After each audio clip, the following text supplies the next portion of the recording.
You said you loved me.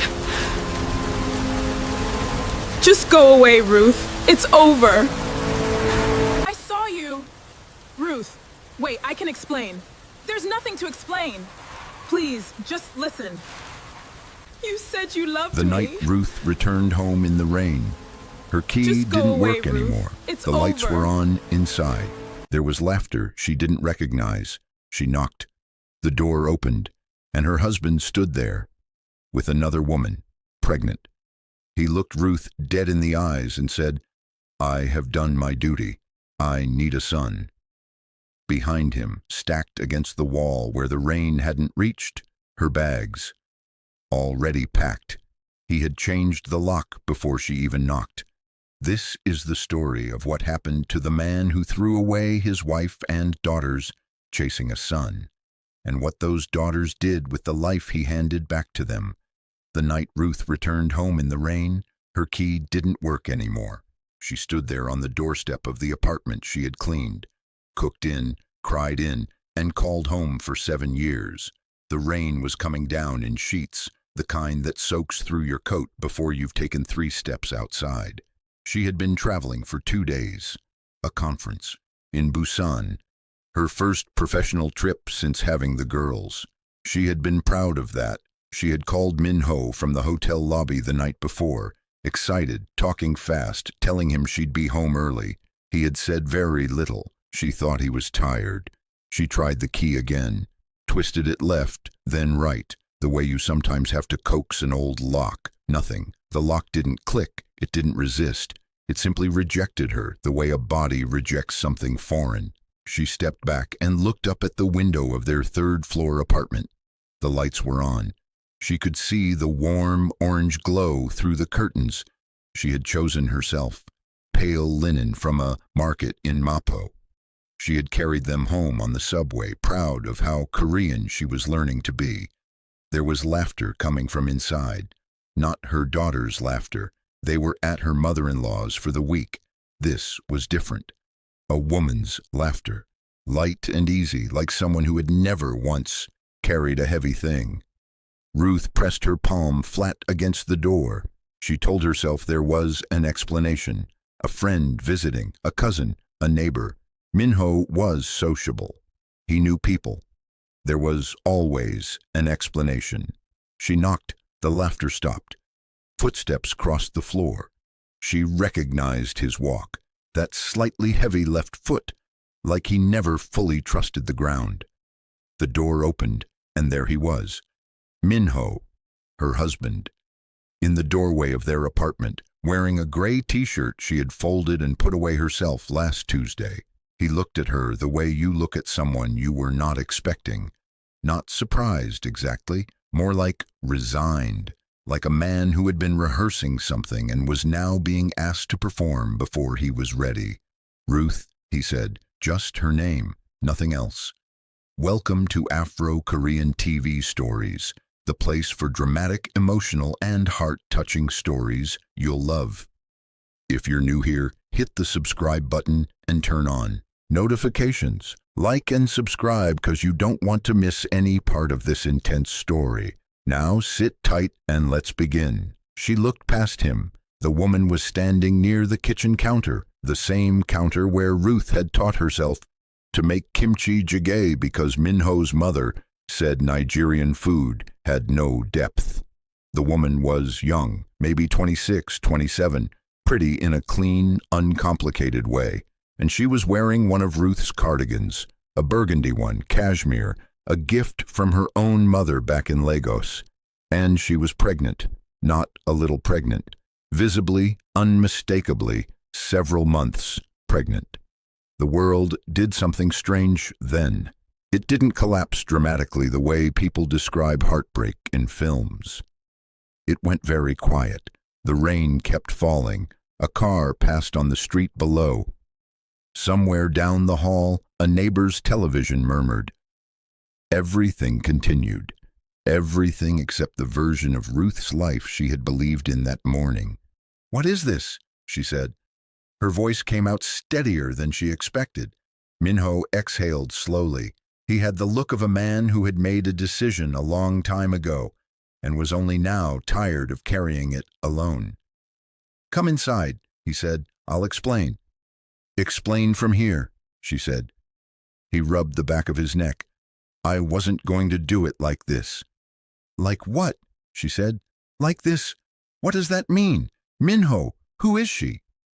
He was quiet for a moment. Behind him, the woman had stepped back and disappeared toward the bedroom. Ruth's bedroom.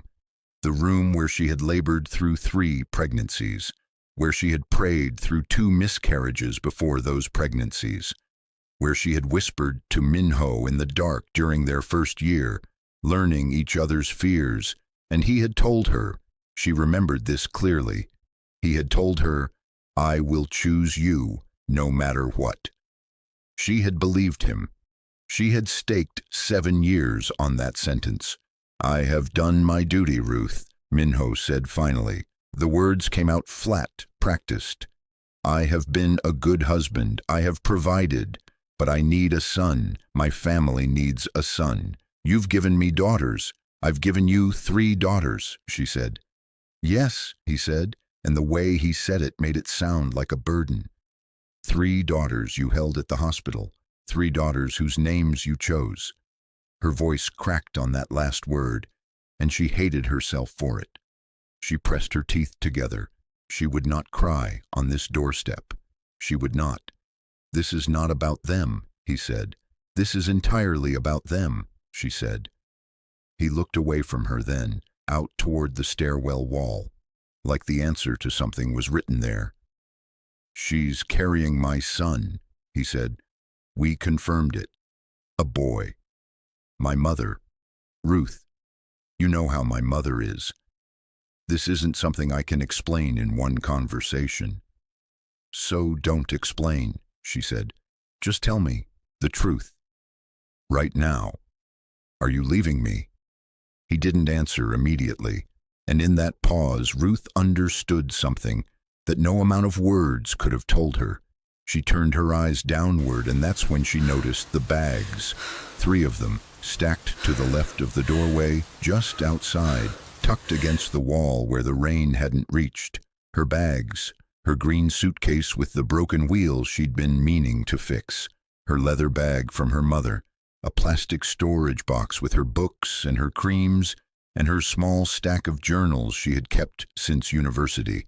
He had packed her things, before she'd even knocked, before she'd even arrived. He had packed her things and changed the lock and let another woman wear her cardigan, and the only thing left to figure out was how long she was going to stand in the rain. She didn't scream. She didn't beg. She didn't throw herself against the door or grab his shirt or do any of the things that grief sometimes makes people do when the floor disappears beneath them. She simply looked at him for a long moment. This man she had followed to a country where she didn't speak the language, where she had learned to navigate a train system that took her 3 months to stop getting lost in, where she had given birth 3 times in hospitals where the nurses sometimes spoke too fast and she had to ask them to slow down. "Please, I'm sorry, one more time." She looked at him, and then she picked up her bags, one by one. The green suitcase, the leather bag, the plastic storage box, which she tucked under her arm, even though the corner of it bit into her side. "Ruth," he started. "Don't," she said. "It's raining. At least, let me call you a—" "Don't," she said again. Quieter this time. Quieter was more frightening. She had learned that from him, actually. Minho was always loudest when he was least serious. It was the quiet moments that had weight. She walked down the 3 flights of stairs without looking back. Her suitcase bumped against each step on the way down, a hollow knocking sound that echoed in the stairwell. By the time she pushed through the building's front door and back into the rain, she was soaked within seconds. She stood on the pavement outside and she breathed. In, out, in.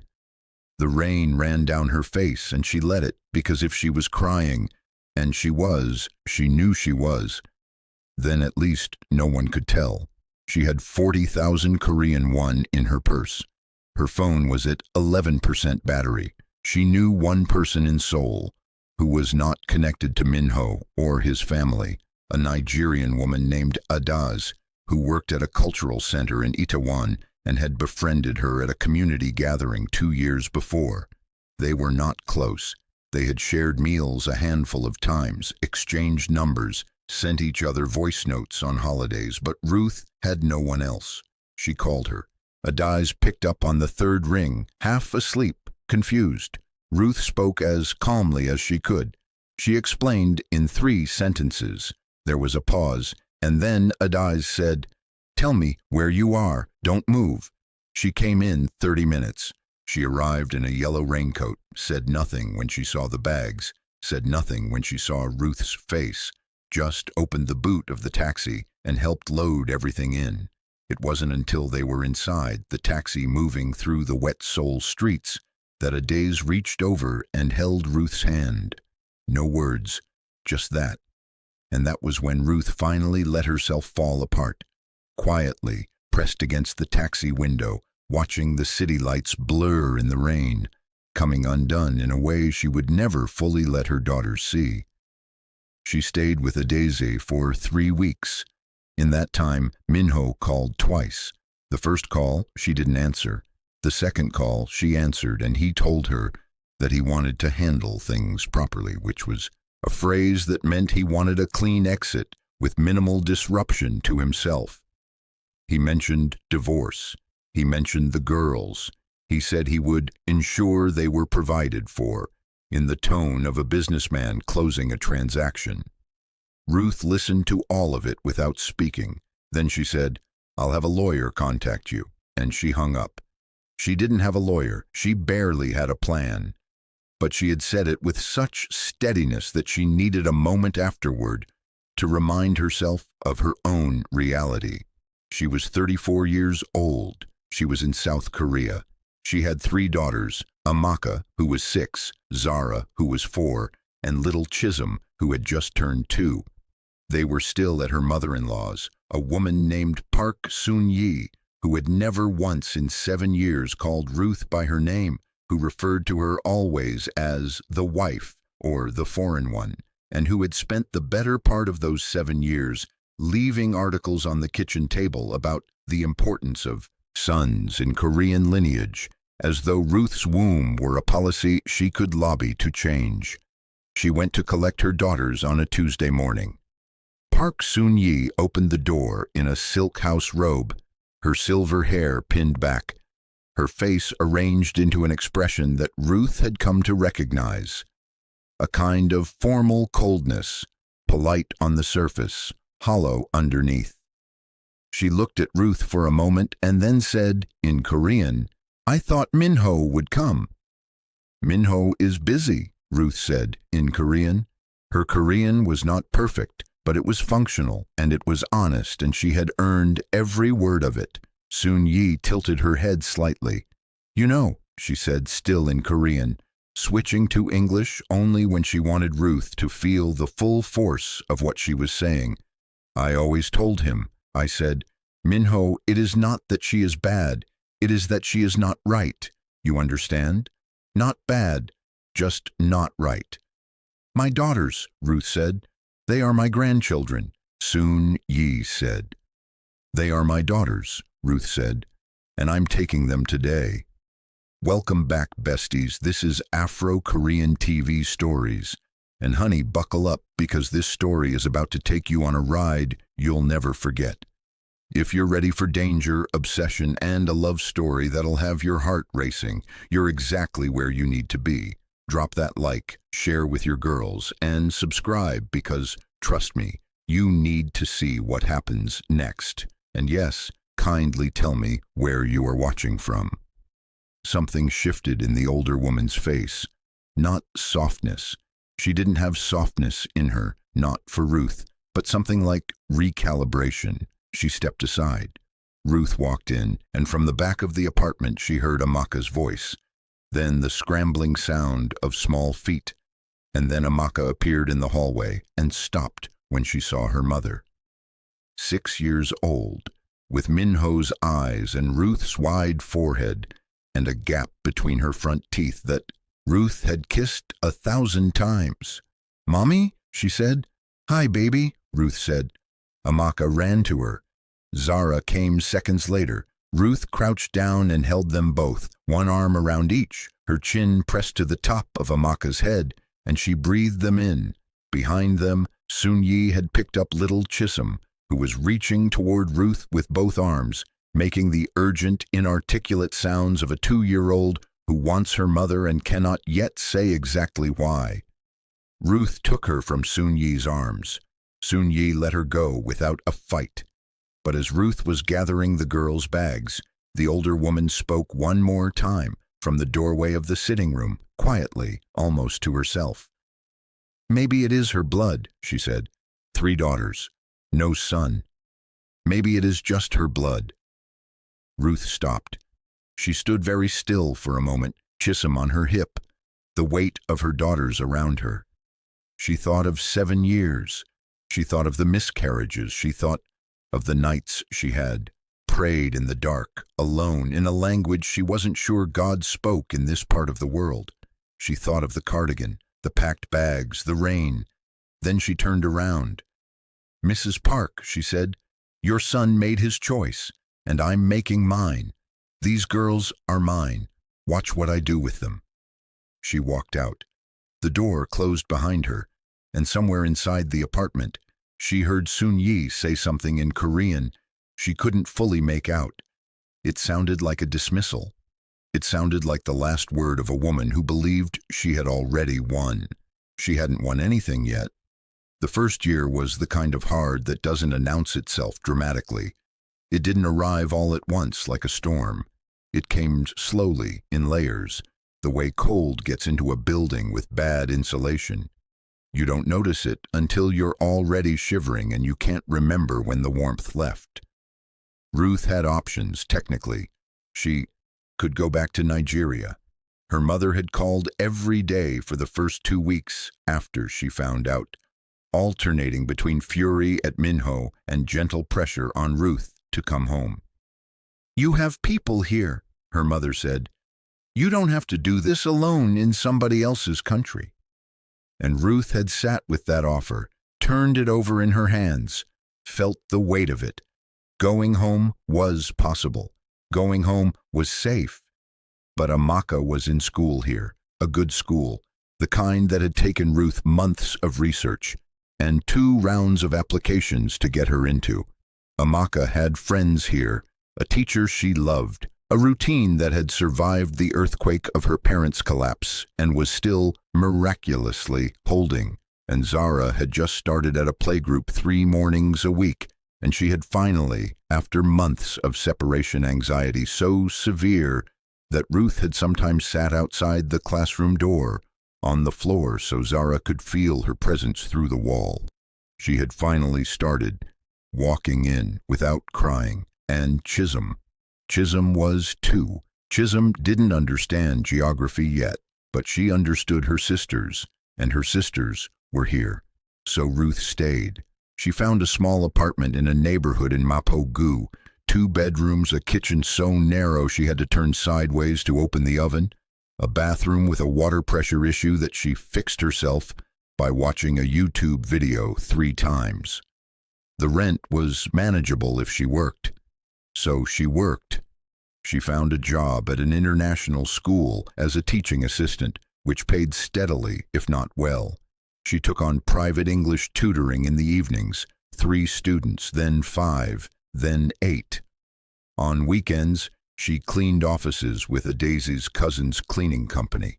4 hours Saturday morning, 3 hours Sunday, cash in hand, no questions. She was always tired, not the tired that sleep fixes, the deeper kind, the tired that lives in your chest and your shoulders and behind your eyes, the kind that is made not just from physical exhaustion but from the sustained effort of keeping yourself together for the sake of 3 small people who needed to believe that everything was going to be okay, even when their mother was not entirely sure it was.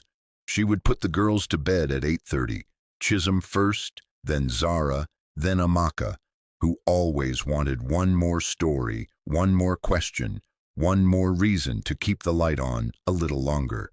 And then Ruth would sit at the kitchen table, after they were all asleep. With a cup of tea she'd let go cold, and she would do the math. The rent math, the school fees math, the groceries math, the utilities math, the slow, grinding arithmetic of a life being rebuilt from scratch in a foreign country, with no safety net and no partner and 3 children who had done nothing wrong and deserved everything. Minho sent money, not generously, not consistently, but enough to qualify in his own mind as fulfilling the duty he had spoken about in the doorway that rainy night. The first transfer arrived 6 weeks after she moved out, with no note. The second came 2 months after that. She kept records of every transaction in a notebook, with a green cover. Not because she needed to. She would have remembered. But because she had decided quietly, on a night when she couldn't sleep, that she would document everything, every struggle, every sacrifice, every gap he left, that she filled herself. She didn't know what she would do with the record. She just knew she wanted one. Amaka noticed everything. She had always been that kind of child, perceptive in a way that was sometimes unsettling in a 6-year-old. The kind of child who picked up on the thing beneath the thing, who asked questions that landed too accurately to be coincidence. One evening, about 5 months into their new life, Ruth was standing at the stove making jollof rice. Real jollof, the kind her own mother had taught her, because she had decided that her daughters were going to know where they came from, no matter what country they were growing up in. Amaka was sitting at the kitchen table doing homework, pencil in hand, legs swinging under the chair.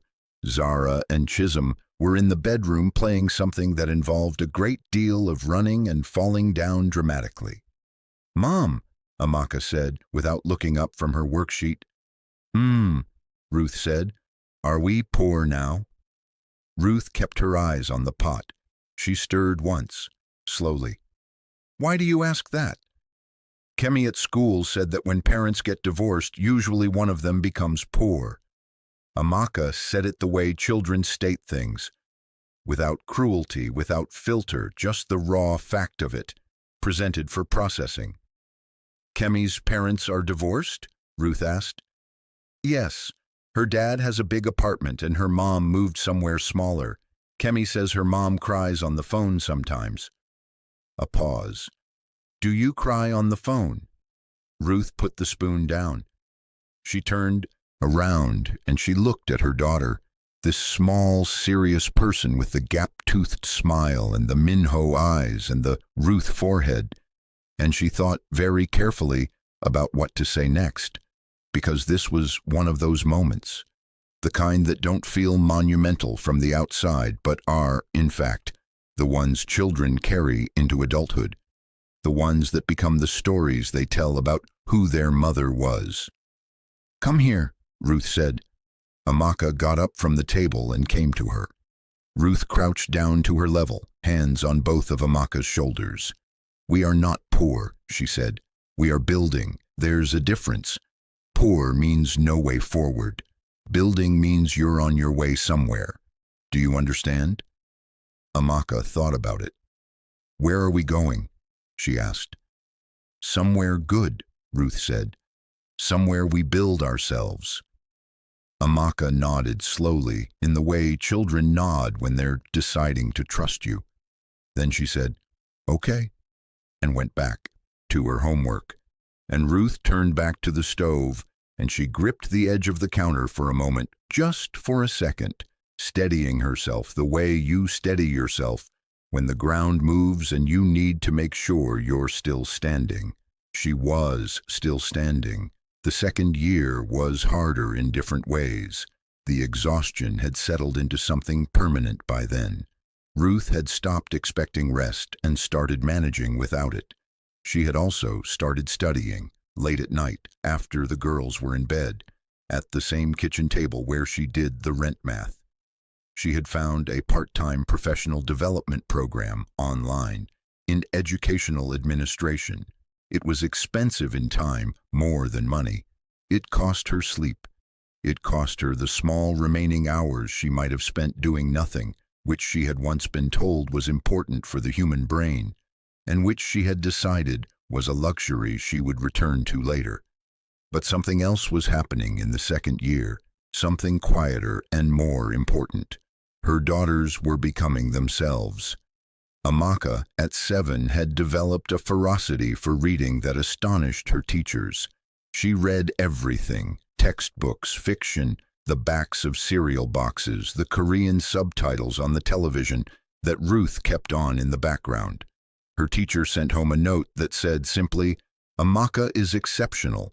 Please nurture this." Ruth read that note 4 times. Then she put it in the green notebook. Zara, at 5, had discovered mathematics the way some children discover music, with instinctive joy, like recognizing something she had always known. She counted everything: steps, tiles, the number of pieces of rice on her spoon. She did it with such pleasure that it looked like play, which is exactly what it was, except that it was also the early architecture of a mind that would one day do extraordinary things with numbers. And Chisholm, 3 years old, round-cheeked, entirely fearless, had started, talking in complete sentences that were so direct and so unambiguous that they made adults stop and look at each other. In the playground one afternoon, a boy took her bucket.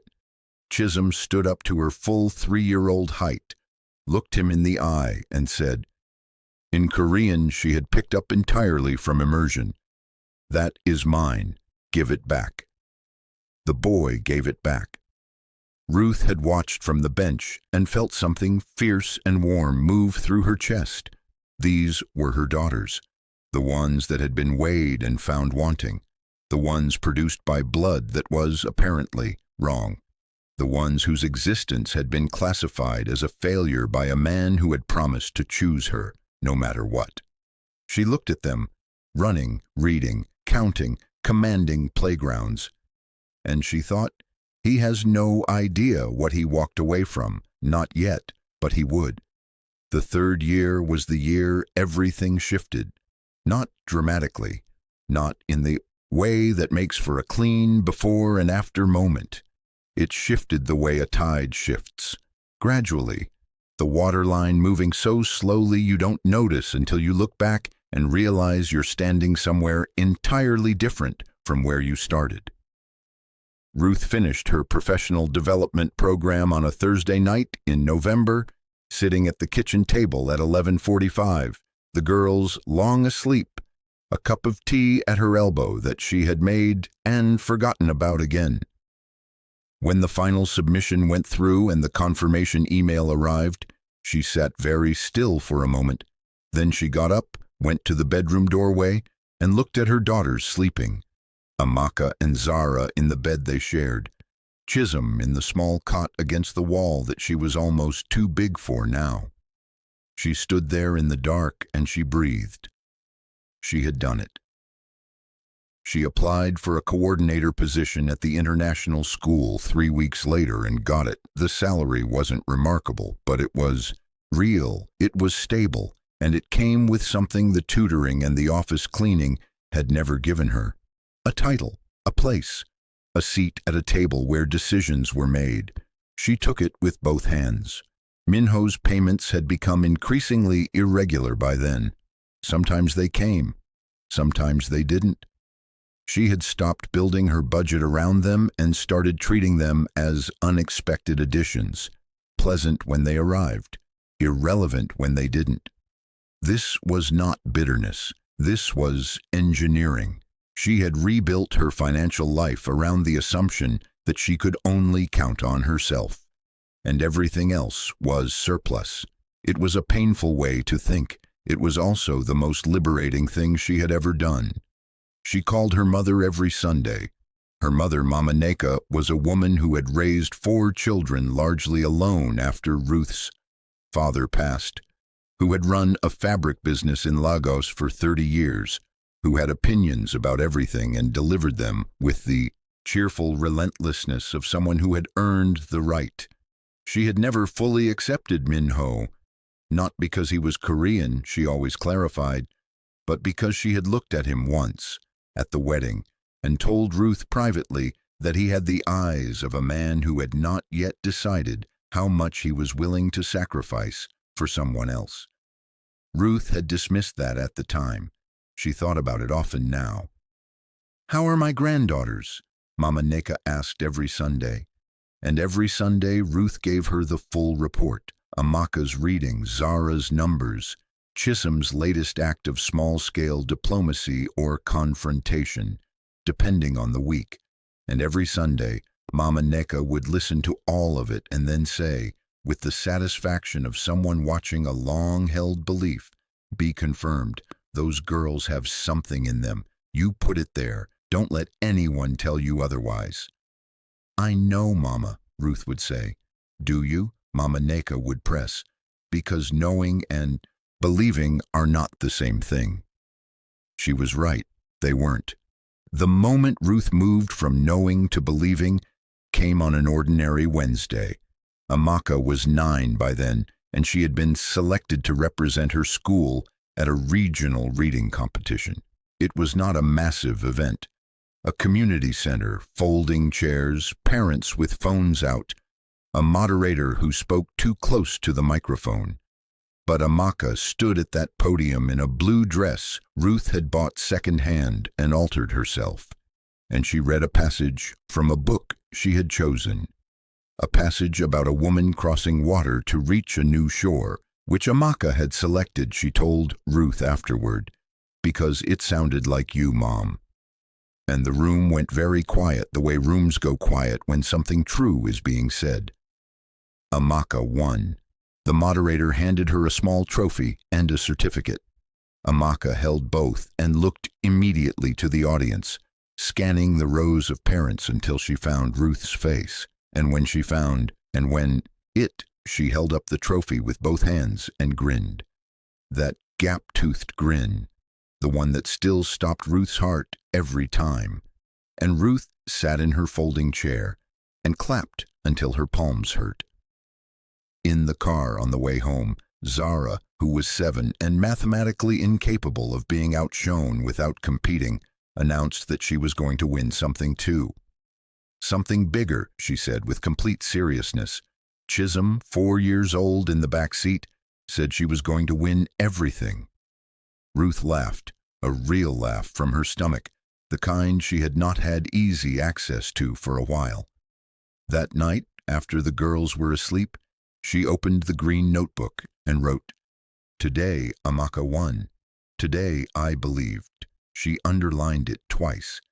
The years that followed moved with a momentum that surprised even Ruth, who had built the foundation with her own hands and should have, perhaps, expected what it could hold. Amaka entered secondary school with grades that made her teachers reach for superlatives. She had developed, by 14, a clarity of thinking that was almost unnerving. She could dismantle an argument the way a watchmaker dismantles a clock, precisely, without losing a single part. She wanted to be a doctor, not because anyone told her to, because she had watched her mother manage 3 children with limited resources and had understood, earlier than most children should have to, that access to health care was the difference between survival and something better. Zara went in a different direction entirely, which surprised no one who had watched her count the rice. She developed a passion for economics and financial systems that her teachers said they had not encountered in a student her age. She was 13 when she explained to Ruth, in detail, why their current savings structure could be optimized, and outlined an alternative. Ruth had listened, verified the logic, and then implemented it. The money grew faster after that. Chisholm remained, as she had always been, a force. She was bold in the way that certain people are bold, not recklessly, but with a kind of grounded fearlessness, as if she had taken an inventory of what was worth being afraid of and found the list shorter than most people assumed. She was 11 when she started a school newsletter. She was 12 when the newsletter had more readers than the official school announcement board. She was 13 when the principal asked her, slightly nervously, if she'd be willing to sit on the student council. She agreed, and then immediately began reorganizing it. Minho's son, the boy for whom everything had been dismantled, was born healthy and was named Seo-jun. Minho sent a photo to Ruth's phone 2 days after the birth, which she had not asked for and did not understand the purpose of. She looked at it once. A baby like all babies, pink-faced, squinting at a world it had not yet formed an opinion about. She deleted the photo and put her phone face down on the table. She did not wish the child ill. He had done nothing. He was a baby. He was in some arrangement of the universe she hadn't fully mapped. Her daughter's half-brother. That was not his fault. But she noticed in the years that followed that Minho's contact became less frequent as Seo-jun grew. The payments, already irregular, became rarer. The calls, already minimal, stopped entirely for stretches of 6, 8, 10 months. The girls did not ask about him often. When they did, they asked in the flat, factual tone of people inquiring about something that had once been relevant and wasn't really anymore. Amaka, at 15, said to Ruth once, without anger, without drama, "I don't really think about him." And Ruth had said, "That's okay," and meant it. You cannot force grief for an absence that has been filled with something better. Then something happened that Ruth heard about secondhand, through Ades, who still had connections in the Korean-Nigerian community in Seoul. Minho's second marriage, to the woman in the cardigan, whose name Ruth had learned eventually was Ha-un, had collapsed. It had lasted 4 years. The collapse, from what Ades reported, with the carefully neutral tone of someone trying not to enjoy the news too much, had involved money troubles, a business that failed, and Ha-un's discovery of a truth about Minho's character that Ruth could have saved her years by telling her up front. Minho was now alone. Seo-jun lived primarily with Ha-un. The son he had blown up his first family to produce was living across town with his mother, seeing Minho on weekends, and reportedly, Ades lowered her voice here as if reporting something almost too poetic to say aloud, reportedly preferred spending weekends at his maternal grandmother's house instead. Ruth listened to all of this. She was standing in her kitchen, a different kitchen now, in a better apartment they had moved to 3 years prior, with 2 proper bedrooms and water pressure that required no YouTube tutorials. She was making tea. When Ades finished, there was a short silence. "Are you okay?" Ades asked. "Yes," Ruth said. "Do you feel, I don't know, anything?" Ruth thought about it honestly. "I feel tired," she said. "Not sad tired, just tired that it took all that destruction to arrive at a completely predictable outcome." Ades laughed softly. "You're something else, Ruth." "I'm a mother," Ruth said. "That's all. That's enough." She hung up and stood with her tea and looked out the window at the Seoul evening, the city lights beginning to come on one by one in the early dark. Somewhere in this city, Minho was alone in an apartment, with a decision he had made and a life he had built on the rubble of hers, and the son he had needed so completely was somewhere else entirely. And here, in this kitchen, 3 daughters were becoming extraordinary. Amaka was 26 when she passed her medical licensing examination. Ruth found out at 7 in the morning when her phone lit up with a call and she answered it still half asleep, and Amaka's voice came through so loud and so fractured with joy that Ruth had to sit up and press the phone harder against her ear just to make out the words. "Mom, Mom, I passed it. Mom, are you there?" And Ruth said, I'm here, baby, I'm here." And then neither of them said anything coherent for about 40 seconds, because they were both crying too hard for words to survive the journey. She framed the certificate herself, drove to the shop, chose the frame, measured it at home with a ruler, hung it on the wall of the living room where it caught the afternoon light. She stood back and looked at it for a long time. Dr. Amaka G. Ruth Park. Amaka had kept her father's surname legally, but had added Ruth's name, G. Ruth, to her own without telling her mother she was going to do it, as a kind of declaration that Ruth only understood the full weight of when she saw it printed on the certificate. Her daughter had looked at the question of whose name to carry and had chosen both, but had made certain her mother's was in the middle, holding everything together. Zara graduated the following year with a first-class degree in economics from a university in the United Kingdom, where she had won a full scholarship at 19 and relocated with a single suitcase and the mathematical confidence of someone who had already calculated the odds and liked them. By 24, she was working at a financial consulting firm in London. By 25, she had been promoted twice. By 26, she had started building quietly and methodically the financial architecture of something larger, a consulting practice of her own, small at first, then not small at all.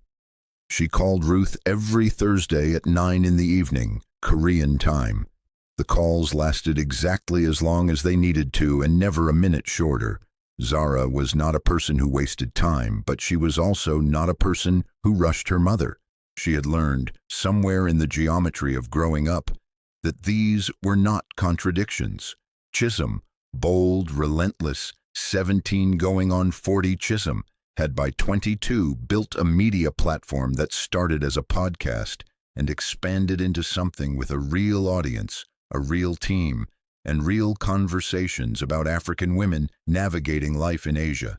She was outspoken in the way that made certain people uncomfortable and certain other people feel for the first time that someone was saying the thing out loud that they had only ever said to themselves in the dark.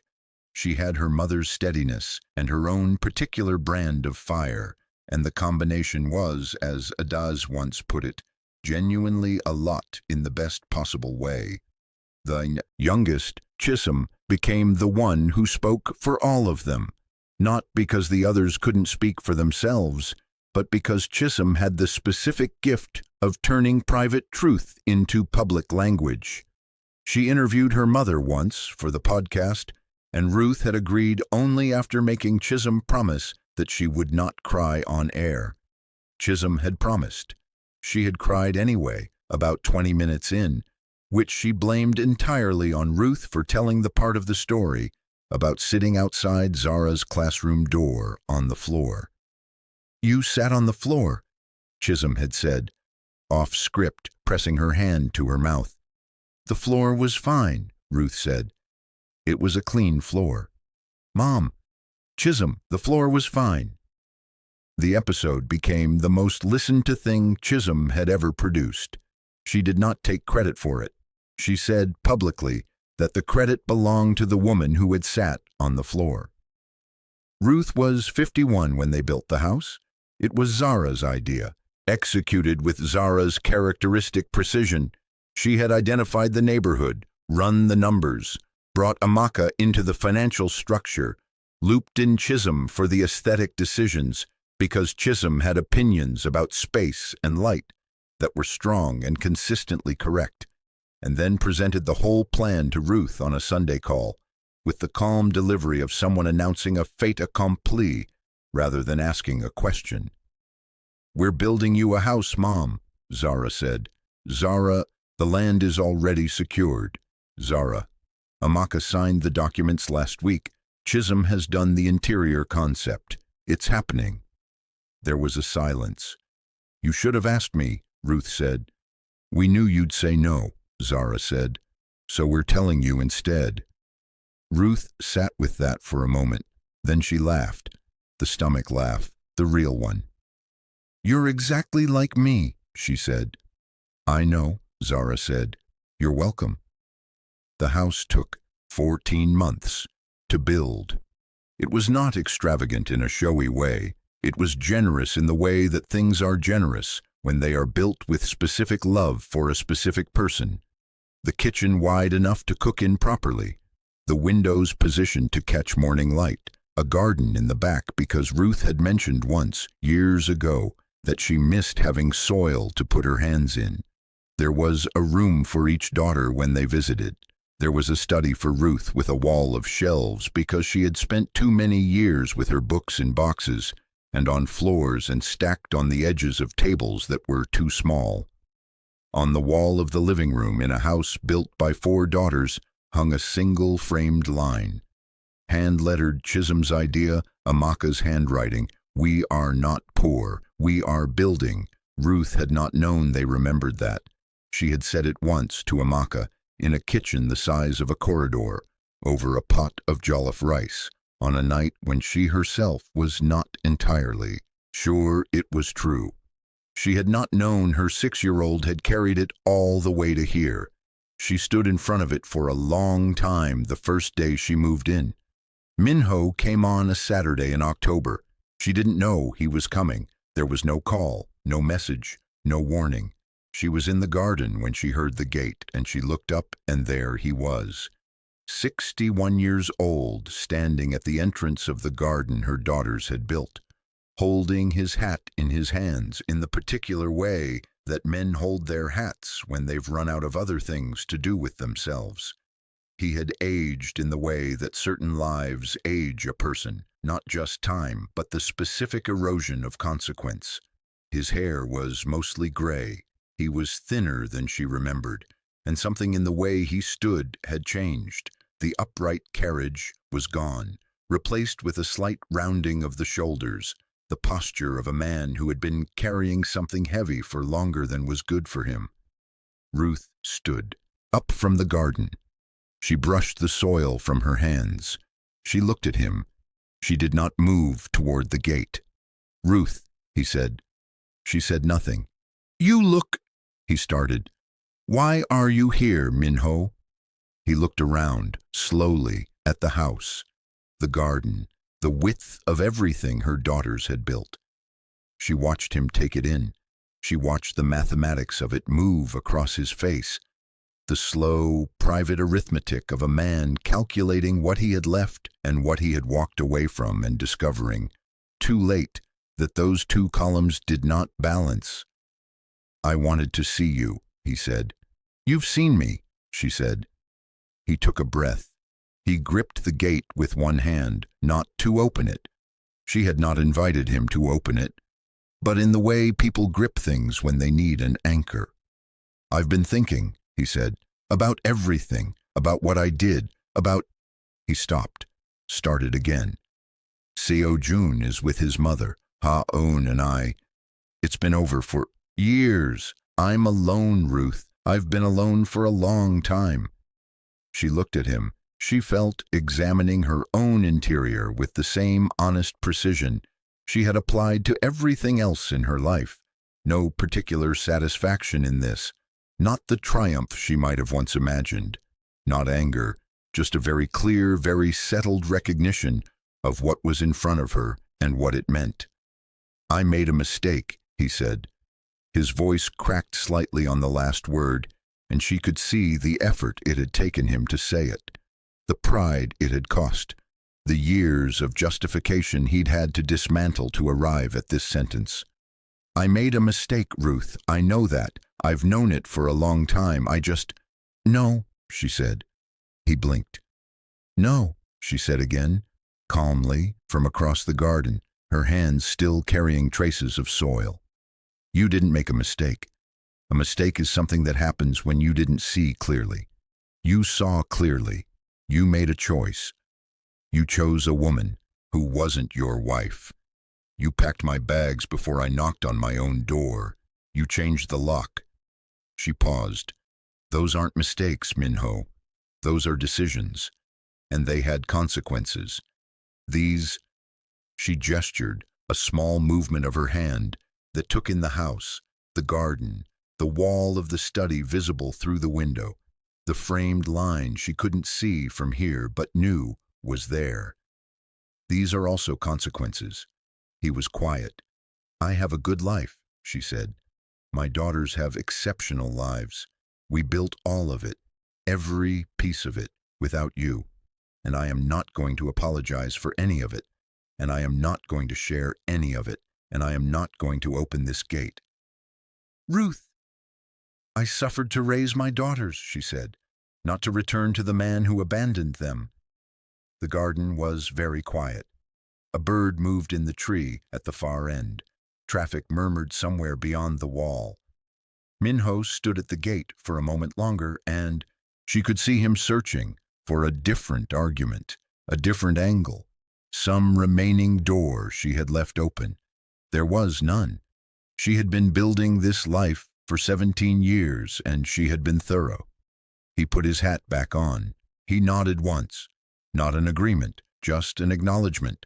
The nod of a man accepting a verdict he had no standing to appeal. And then he walked away. She watched him go until he turned the corner and disappeared from view. Then she looked down at her hands, the soil still in the lines of her palms, the hands that had packed bags in the rain, carried children up staircases, cleaned offices in the dark hours, held a pencil over a kitchen table at midnight, clapped until they hurt at a reading competition in a community center with bad acoustics, and she breathed. In, out, in. She went back to the garden. She had been in the middle of something when he arrived, and there was no reason to leave it unfinished.